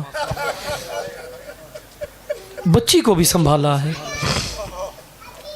شام غریبہ جب بچی مقتل میں نکل گئی، زینب کبریٰ پریشان ہو گئیں، بچی نہیں ملتی، ڈھونڈنے نکل گئیں، وہاں بھی بچی کو سنبھالا۔ لیکن جانتے ہیں کتنی عظیم ماں ہے، ماں کتنی عظیم ہے۔ آپ دیکھیں علی اکبر کو روئی ہیں، قاسم ابن حسن کو روئی ہیں زینب، عباس و حسین کو روئی، لیکن اپنے بچوں کو نہیں روئی، اپنے بچوں کو نہیں روئی۔ کتنی عظیم ہے ماں، کتنی عظیم ہے۔ بازار میں خطبے کے بعد خطبہ دیتی ہے، اور خطبے کے بعد سید سجاد سے کہتی ہے، بیٹا اس حاکم کو کہو، اس امیر کاروان کو کہو کہ یہ سر آگے لے جائے، میرے بھیا کا سر تلاوت کرے گا، لوگ ادھر متوجہ ہوں، میرے سر پر نگاہ نہ ڈالیں، میرے سر پر نگاہ نہ ڈالیں۔ عزادار و بازار کا میں بس ایک منظر بیان کرتا ہوں، اس کے بعد 2 جملے اور مصائب کے عرض کروں گا۔ بازار کا ایک واقعہ ہے، راوی کہتا ہے کہ بازار کوفہ میں بہت رش تھا، جمع غفیر تھا، اتنا رش تھا، یہ راوی خود مقاتل میں جو ذکر ہوئی روایت، یہ راوی خود کہتا ہے کہ میں جب بازار میں آیا تو میں نے دیکھا کہ بہت رش تھا اور شور بھی بہت تھا۔ کہا مجھے ایک منظر تھا جو صحیح سے دکھائی نہیں دے رہا تھا، ایک منظر میں دیکھنا چاہتا تھا۔ کہا میں مجمع کو چیرتا ہوا آگے آیا۔ کہا وہ منظر جانتے ہو کیا تھا جو مجھے صحیح دکھائی نہیں دے رہا تھا؟ وہ منظر یہ تھا کہ بیبیاں جب چل رہی تھی بازار کوفہ میں، بازار میں جب چل رہی تھی تو ایک کیفیت میں نہیں چلتی تھی، کبھی کمر جھکاتی تھی، کبھی کمر اٹھاتی تھی۔ اجرکم اللہ، کہا کبھی کمر جھکاتی تھی، کبھی کمر اٹھاتی تھی۔ یہ کہتا ہے میں مجمع کو چیرتا ہوا آگے آیا، اور آگے آ کر میں نے جب دیکھا کہ قیامت کا منظر تھا، کا منظر یہ کہ ایک رسیوں میں بیبیوں کے بازو بندھے تھے، اور اسی رسی میں بچی کا گلا بندھا تھا، اسی رسی میں بچی کا گلا بندھا تھا۔ کہا پھر بھی مجھے سمجھ نہیں آیا کہ یہ کمر جھکاتی کیوں ہیں اور اٹھاتی کیوں ہیں۔ پھر بھی میں آگے بڑھا اور میں نے سوچا کہ کچھ آواز میرے کان میں آ جائے، کیونکہ شور بہت تھا، شور بہت تھا بازار میں۔ کہا جب میں نے غور کیا نا تو ایک آواز آتی تھی، جب بیبیاں اپنی کمر اٹھا کے چلتی تھی تو کوئی آواز نہیں آئی، جب کمر جھکا کے چلتی تھی تو کوئی آواز نہیں آتی تھی، لیکن جب کمر اٹھاتی تھی تو ایک بچی کہتی تھی پھوپھی اماں میرا گلا دھکتا۔